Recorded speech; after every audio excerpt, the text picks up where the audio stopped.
So my message would be a strategic response to climate risk can transform potential financial liability into a tailwind for growth. All things being equal, operators that select for less hazard-exposed, higher renewables potential locations should see lower total cost of risk, lower OPEX, and ultimately see more robust asset values down the line. Welcome to Digital Uptime by Willis, a WTW business. In each episode, we examine the evolving landscape of digital infrastructure and data centers, their interconnected risks and challenges, and the strategies that help businesses redefine risk and keep resilient in our digital-first economy.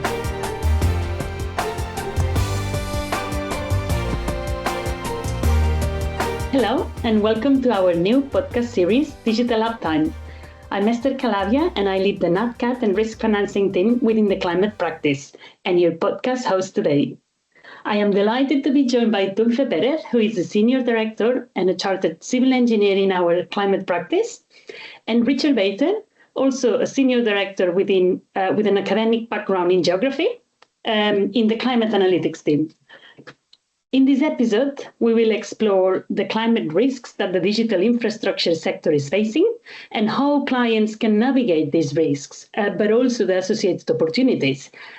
Data centers have become a critical asset to national security and businesses with very low tolerance for downtime, and they face a unique mix of physical, operational, contractual, reputational, and systemic risks, which are driven by the nature of these assets, the utility dependency, the demanding service level obligations, and these risks are intensified by the scale, the concentration of value in the buildings, but even more in the equipment inside, the clustering, the shared infrastructure, and the rapid portfolio and technology evolution.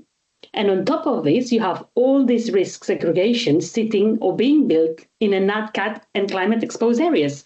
So they have vulnerability to floods, hurricanes, hail, and chronic hazards, especially driven by heat and water stress. And from an environmental perspective, they require significant resources to operate with an increasing competition for energy and water during this increasing climate volatility. So with that, let's get started with some questions. And I'm going to start with you, Dulce. Dulce, as NatCat and climate risks become more frequent and harder to predict, how should organizations, in particular those operating critical infrastructure like data centers, rethink about exposure and NatCat and climate hazards? Yeah, very interesting question, Esther. Well, organizations need to move away from relying only on historical loss patterns and historical climate data as a proxy for future risk. We all know that climate change is shifting the hazard patterns. And what we're seeing now is that insured losses from natural and climate-driven events continue to increase. We are seeing higher losses even in those years that we call good years, where we don't have really a major natural catastrophe. So what does this mean in practice for developers, designers, and operators of data centers? As you said, this is critical infrastructure, so they need to think ahead, a forward-looking view, and they need to use data that considers climate change, and they need to recognize that the exposure is changing. Just to give you an example, so we recently worked with a data center client, and we were supporting them with a climate due diligence around design. So they were, they were concerned about climate change and the impact in their design. So what we found was quite interesting. So the design that was proposed was actually underestimating the hazard. There wasn't a specific building code for that region or that location, so the design team relied on a neighboring country's standard. And when we compare the design specification against the historical cyclone tracks and also our data in terms of climate projection, it became clear that the risk profile was different. and it was more severe than what the design was considering. So I guess the key takeaway here is consider climate change. Resilience needs to be embedded in this at design stage, and some standards may not fully capture the risk. So you need to be proactive in this regard. Thanks, Dulce. Interesting. So we're saying, resiliency by design is key, right? Another question. So given the complexity and the interdependencies of data centers, there is a need to move beyond generic loss models and focus more on a tailored site-specific assessments to include this resiliency, this design, early design, and interdependencies to have a more realistic losses scenario, right? So could you maybe expand on this a bit, please, Dulce? Yeah, this is critical. Off-the-shelf or standard catastrophe models don't often fully capture the operational complexities, the interdependencies, and the very specific vulnerabilities of these assets. So this is why we're seeing a shift towards very detailed site-level analytics. And this is essential to really understand the true exposure of the sites. Also, if you're using CAT models for analyzing your portfolio, is a good way of benchmarking the results, and also is a way of engaging with insurance and lenders who might default to conservative assumptions if there is uncertainty on these models. And just to give you another example, we are seeing also clients investing in developing bespoke vulnerability models for their data centers. So instead of relying on generic assumptions of these models, then they are investing in really trying to replicate their facility design, their operations, and also the difference within the regions if they have a global portfolio. So this benefits in giving them a more accurate view of the loss potential, but not just only at the single site, but also across the portfolio. And we have helped clients building these models. We have done it for flood, for wind, for very complex risks like tornado, hail, heat. So this is becoming more relevant for this type of industry. Thanks, Dulce. Interesting. Thank you. So that's operational stage. But what about, as we're seeing this booming construction of data centers, what about construction stage? Yes, you're absolutely right to bring this up. This is not just about the operational phase. Construction itself is a critical risk window, and it's often overlooked. At this stage, you need to understand you have assets that are not complete, and so they are maybe more vulnerable to some hazards. So it's really important that you assess a potential loss during construction, and that you factor in these structures are incomplete, they are changing site conditions, and you may need temporary protection, so you need to account for that as well. Thank you, Dulce. So we're saying that clients need to think more holistically and move away from traditional generic approaches for single sites. But what about clustering? What about collocation, the shared infrastructure? What should clients be considering in these cases? Yeah, this is the concept of share fate, and is one of the main worries of data center operators. So, as you know, data centers are typically designed with high levels of redundancies, and this is by duplicating the equipment or the infrastructure, but also having a twin data center that can take the load in case of a failure. But this may not be sufficient if we have an event with a widespread impact, like a major Category 5 hurricane or a major earthquake. So it's important that the facilities understand what is that share risk.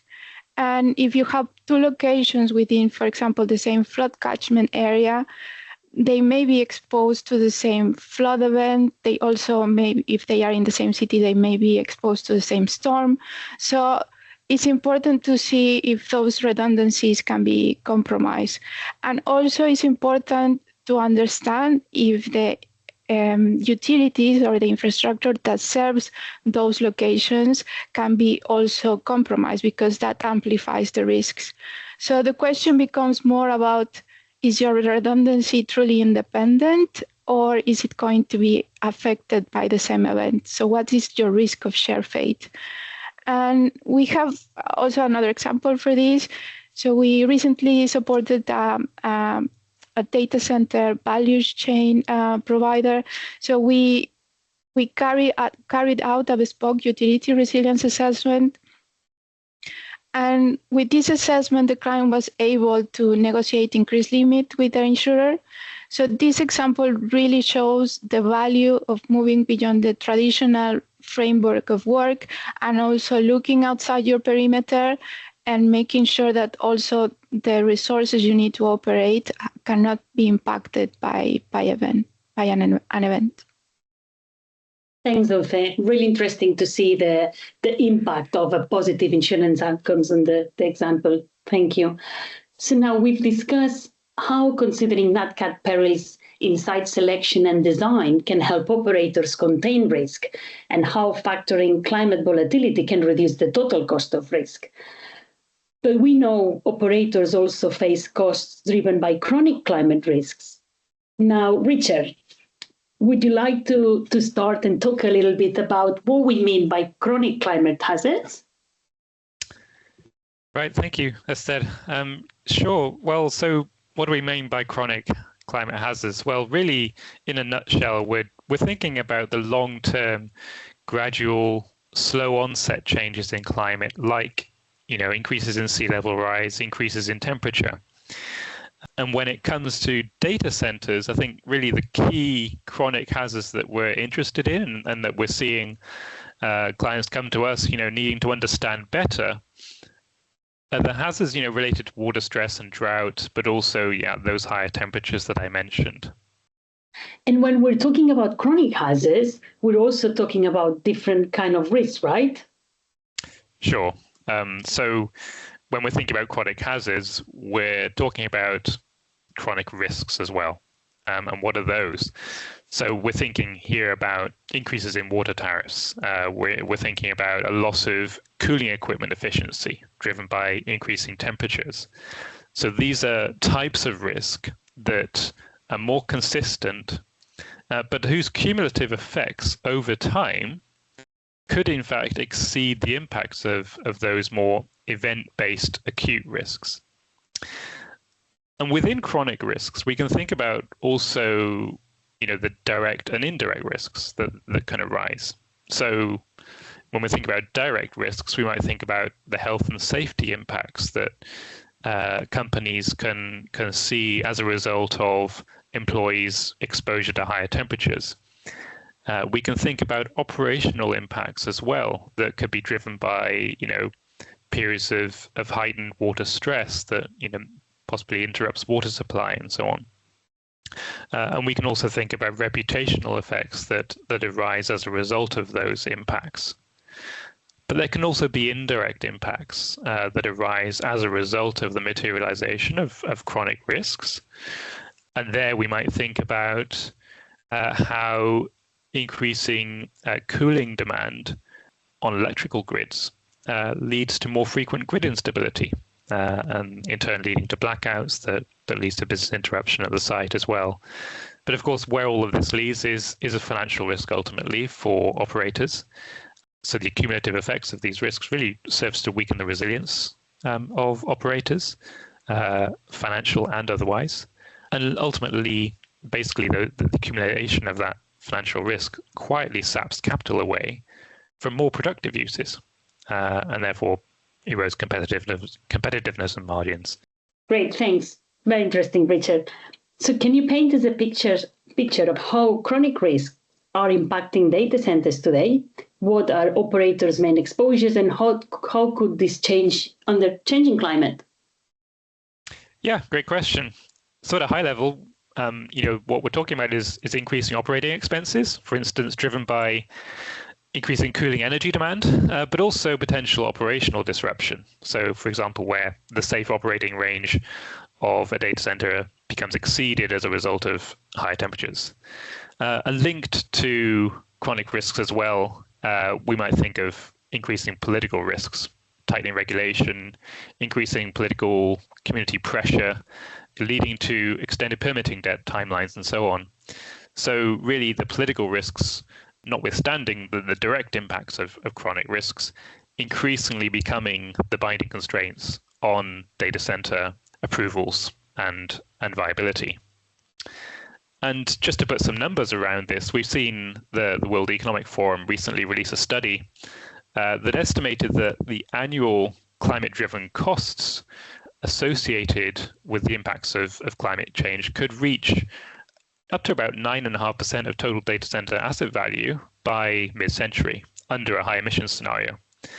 And sort of in dollar terms, that's around $168 billion and amounts to really double today's costs. So, within that, we're looking at really 2/3 of the impact being driven by the impacts of heat, followed by drought and water stress. So again, it's the cumulative impacts of the chronic impacts of heat, drought, and water stress that is really driving exposure to the financial exposure of data centers to climate change. And the key message there is that impact is escalating. So sites that appear attractive today may be less attractive when it comes to potentially the sale of that site down the line. So where investors are increasingly incorporating climate resilience considerations into their own sort of investment calculus, I think it really places the onus on operators today to be careful, to be mindful, and to be forward-looking in their consideration of chronic climate risks into site selection and design. So location really is at the heart of all of this. So at the root of the climate risk and opportunity set facing data centers is location. So where data centers are located, that all influences cooling demand. It influences the types of technology and associated costs that operators face. It impacts disruption risk. It impacts resource needs. It impacts political risk. It impacts transition risk. So really getting location right can help to mitigate all of those different factors. Right. Okay. So let's zoom in a bit.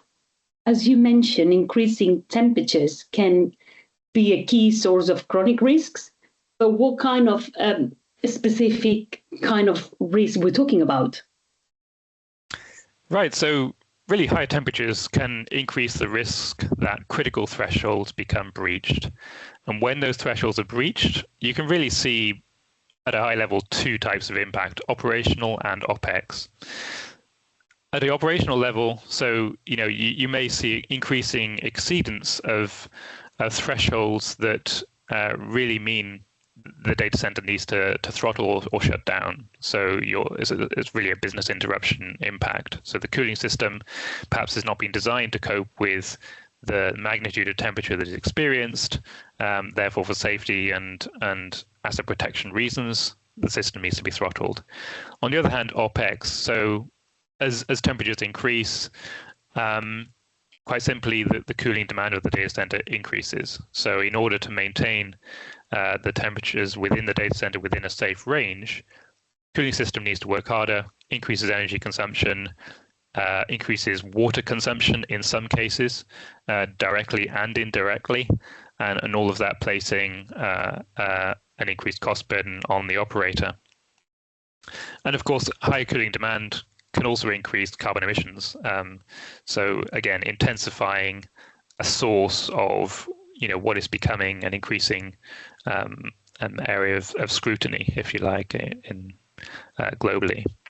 What was interesting recently is a paper that, well, not quite recently, it was back in 2021, but there was a paper in Germany that highlighted, just what kind of savings can be achieved by factoring location into better into decision making. So there was a study in Germany, and what it found is that energy savings of between 9 and 37% can be achieved simply by considering alternative data center sites within a 10 to 100 kilometer radius.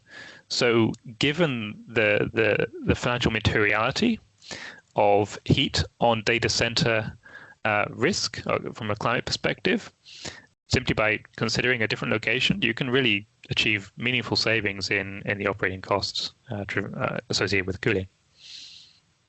Interesting. Thanks, Richard. And linking this back to your point earlier, you could use some of the savings for other higher uses, right? Like buying new chips, for example. That's very interesting. Now, data centers can be significant water users, right? So what kinds of risks should be front mind for operators? Right, exactly. And I think, again, we can sort of break these impacts down into OPEX and operational impacts. So on the OPEX side, I think we can consider how, as I said, with increasing temperatures, you can see increasing cooling demand. And not always, but that will sometimes lead to an increase in direct water use, also indirect water use, in turn increasing water bills. But also where data centers are located in more water-stressed areas, there may also be a need to invest more upfront in capex in order to manage and improve the water efficiency of the cooling system. But then there's also potential operational costs driven by sort of more acute episodes of water stress, droughts, and so on. And in those instances, inadequate energy or water resilience can expose data centers to revenue or reputational losses, where those drought events, constrain water availability and lead to essentially the imposition of water demand restrictions. Well, as losses driven by NatCat perils, slow onset risk can also drive material financial liabilities. And climate change means that these could increase over the life of an asset. So how are we seeing regulators respond to this? And are operators facing increasing regulatory oversight? Great question. And a short answer is that we are. So maybe we can think about the types of top-down and bottom-up impacts that we're seeing. So top-down, we're seeing some governments introduce binding PUE standards or power usage effectiveness standards applicable to the data center sector. In Germany, we've seen the government introduce new standards that require data centers to be able to achieve 1.2 PUE. And existing data centers to achieve 1.3 by 2030. In the Netherlands, similarly, new data centers need to achieve 1.2. But in a different vein, Ireland, or at least the Commission for Regulation of Utilities in Ireland, recently introduced a law that requires data centers to essentially sponsor the generation of energy that matches or exceeds their use. And within that, 80% of energy coming from renewables, and that has to be achieved within the next 6 years. So what we're seeing is really municipalities requiring data centers to consider physical risks in a future-orientated way in site selection and design. In the absence of that, we're seeing project delays due to disputes during the planning permitting process, again leading to high costs and even potentially project cancellation. And we've seen this arise. So we've seen a dispute in Canada during the course of a planning process. There was a campus near Calgary. It was rejected ultimately in 2025. And that was because of concerns about the pressure that the asset would have on local water and land use. And the commentary, interestingly, specifically highlighted how even though the area was actually pretty suitable for free cooling today, so not terribly demanding in terms of cooling energy demand, actually the projected increases in summer temperatures are they are expected to over time increase cooling demand and in turn water use at the location, and the area is already water stressed. So we're seeing quite a strategic view coming into play here, where there is political pressure being brought to bear because people are well aware that changes in climate could increasingly expose communities to increasing risk in future where resource use becomes stretched. And second, we've seen a case in Arizona where a town called Chandler, they essentially amended their local economic plans to deter certain types of economic activity, and in particular economic activity that is low job intensity and high resource use intensity. So it didn't specifically target data centers, but certainly the impetus for this change in their plan was driven by concern about the potential construction of data centers within their area, which is already very water stressed. And that has had the desired effect so far. So we're seeing these community plans really placing constraints bottom up on where data centers can be built. Thanks, Richard, for these regulation examples. So now, how should operators think about chronic risk in site strategy and design? And what can they do to avoid or mitigate chronic risks, either when planning new data centers or at existing locations? Yeah, I mean, this is the golden question, isn't it? Well, I think, first of all, it's important to recognize that, data center server cooling equipment has a short shelf life, so maybe 5 years around that area.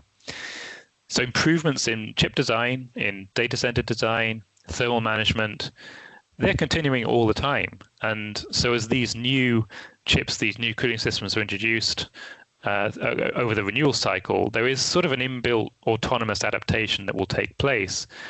But what does that mean? Does it mean that these data centers ultimately see lower resource consumption over time? Or does it mean that these data centers are just being able to operate at higher workloads and so utilization, so the resource demands are sustained? So that's a question. But aside from that, I think what can operators do? Well, I think we've already touched on this, but really it's to avoid locations that lock in high total cost of ownership. Or that could suffer from high rates of impairment due to their exposure to chronic physical risks or indeed acute risks. It's really location that locks in that exposure. So getting the location right can save considerable sums down the line. Within that, what does that mean? It means reassessing traditional hubs. So consider locations that may offer better long-term climate resilience, even if that requires a little bit more investment upfront in identifying what those sort of more resilient locations may be. And what would you be looking for in those sort of more resilient locations? Well, you'd be wanting to select for the low hazard, high energy generation potential locations. Aside from location, then I think the next sort of area of focus would be design and operation, both of new and existing data centers. So you want to be taking actions that help to optimize cooling, with preference for free cooling, for the use of AI in thermal management, using higher set points, cold aisle containment. So there's a range of different design and operational sort of actions that data centers can take today to reduce cooling demand. Thank you for sharing your thoughts, and really fascinating and interesting topic. So let's wrap up. And in a sentence, what's one message that would you like listeners to take away? And let's start with you, Richard, and then Dulce. So my message would be a strategic response to climate risk can transform potential financial liability into a tailwind for growth. All things being equal, operators that select for less hazard-exposed, higher renewables potential locations should see lower total cost of risk, lower OPEX, and ultimately see more robust asset values down the line. What about you, Dulce? Yeah, I totally agree with Richard, and I would add that it's important to think ahead, as Richard mentioned, not just rely on historical data. think ahead of how the exposure may change. It's not just about building in redundancy, but also really designing your data center for future risk, considering interdependencies and resilience, but from day one, from the day you're conceiving your facility. Thanks. And finally, I think it's important that operators understand that they have a range of options to mitigate and hedge their exposure and reduce the total cost of risk. So what's one action would you recommend operators do today, right now? Dulce, would you like to start? Yes. Well, one action, I would say that they need to start understanding their true exposure. As we discuss here, it's about the location, it's about the asset, but not just that, it's also everything it depends on. And then from there, you can then use analytics to quantify the benefits of risk mitigations, of climate adaptations, and this will allow you to make smarter decisions on where to invest. And this is not just at design stage, but it can be also when you have existing site. And that will help also you to reduce your total cost of risk over time. Richard? So my action would be to review your governance, ERM systems, your site due diligence processes, your data center design guides, your utility plans, your subcontracts. So review all of those things to ensure there's adequate management and oversight of climate risks and opportunities across your business. Thank you. Dulce and Richard, thank you very much for contributing to this episode and for sharing your perspectives on such an important and timely topic. And thank you to everybody who listening in today and joined this Willis podcast. Please keep an eye out for the next one. Thank you for joining this podcast from Willis, a WTW company featuring the latest thinking and perspectives on people, capital, climate, and risk in the construction industry. For more information, visit WTWCO.com. WTW offers insurance-related services through its appropriately licensed and authorized companies in each country in which WTW operates. For further authorization and regulatory details about our WTW legal entities operating in your country, please refer to our WTW website. It is a regulatory requirement for us to consider our local licensing requirements. The information given in this podcast is believed to be accurate at the date of publication. This information may have subsequently changed or have been superseded and should not be relied upon to be accurate or suitable after this date. This podcast offers a general overview of its subject matter. It does not necessarily address every aspect of its subject or every product available in the market, and we disclaimer all liability to the fullest extent permitted by law.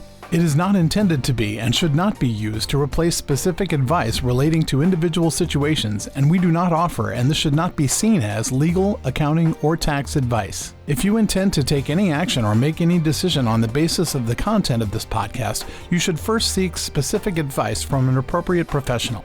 Some of the information in this podcast may be compiled from third-party sources we consider to be reliable. However, we do not guarantee and are not responsible for the accuracy of such. The views expressed are not necessarily those of WTW.